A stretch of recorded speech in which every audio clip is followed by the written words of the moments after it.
প্রত্যেকটা দিনে ব্যস্ততার মধ্যেও যখন 1.5 ঘন্টা ওরকমভাবে রাহির স্কুলের বাইরে ওয়েট করতাম, তখন চারিদিকে এত মায়েদের অপেক্ষা, এত রকমভাবে সেই সময়টা কাটানোর ধরন দেখে খানিক অবাক, খানিক ভালো লাগা সব কিছুই হতো।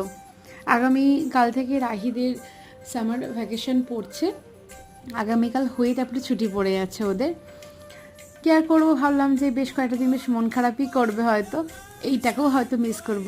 থাকতে থাকতে সব কিছুই অভ্যাসে পরিণত হয়। বাড়ি এসেই খানিক মিনিটের মধ্যে, যতক্ষণ তার একটু ঘাম শুকানোর অপেক্ষা, তার মধ্যেই ঘরে এরকম অবস্থা সে বানিয়ে ফেলেছে। সেগুলোকে পরিষ্কার করে তাকে স্নান করাতে নিয়ে যাব, তার আগে দিদুন করছে তার রসুন তেল মালিশ। খেয়ে নিলাম একটু গ্লুকন্ডি।